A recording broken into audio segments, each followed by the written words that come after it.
ఎన్నికల కురుక్షేత్రంలో అవినీతి కాంగ్రెస్ ఓడి తీరుతుందని తెలుగుదేశం అధినేత చంద్రబాబు నాయుడు ధీమా వ్యక్తం చేశారు. సింగరేణి కార్మికులకు సంస్థ లాభాల్లో 25% ఇస్తామని హామీ ఇచ్చారు.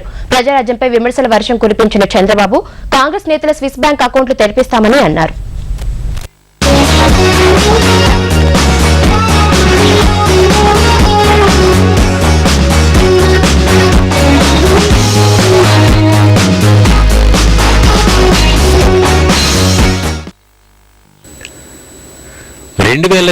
ఎన్నికలు ధర్మానికి అధర్మానికి నీతికి అవినీతికి మధ్య జరుగుతున్న యుద్ధంగా చంద్రబాబు నాయుడు అభివర్ణించారు. ఈ సమరంలో అంతిమ విజయం తమదేనని ఆదిలాబాద్ జిల్లా పర్యటనలో అన్నారు. కాంగ్రెస్ నేతలు స్విస్ బ్యాంకులో దాచుకున్న నల్లధనాన్ని తాము అధికారంలోకి రాగానే రాష్ట్రానికి తెప్పిస్తామని చెప్పారు. అధికారంలోకి వచ్చిన వెంటనే నెల నెలా నగదు పథకాన్ని అమలు చేస్తామని, సింగరేణి కార్మికులకు లాభాల్లో 25% వాటా ఇస్తామని బాబు హామీ ఇచ్చారు. తొలిదశ ఎన్నికల ప్రచారంలో భాగంగా తెలుగుదేశం అధినేత చంద్రబాబు నాయుడు ఆదిలాబాద్లోని కాగజ్నగర్, బెల్లంపల్లి, కడెవ్, నిర్మల్, భైంసా బహిరంగ సభల్లో ప్రసంగించారు.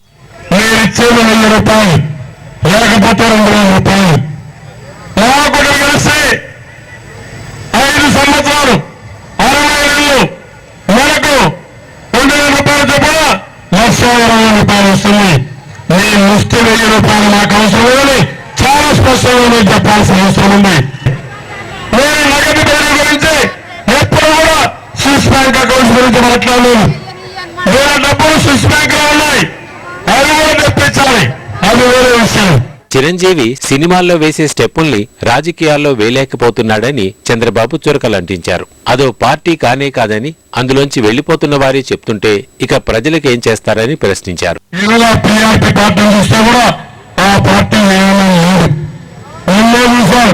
అదొక ప్రైవేట్ కంపెనీ, ఆ పార్టీలో పనిచేసే ముఖ్యమైన నాయకులు చెప్పే పరిస్థితి వచ్చింది.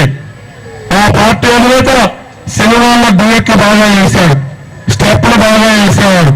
రాజకీయాలు అన్ని తప్పుడు అడుగులు చేస్తున్నారు, ఎక్కడా ఒకరిలో సరిగా వేయలేదు. ఈ రోజు మీరు ఒక్కసారి చూస్తే నగదు బదిలీ కాదంటారు. ఆయన ఏదో పెద్ద ఆర్థికంగా చదివిన వ్యక్తి మాదిరిగా ఆయనకు అనుభవం లేదు.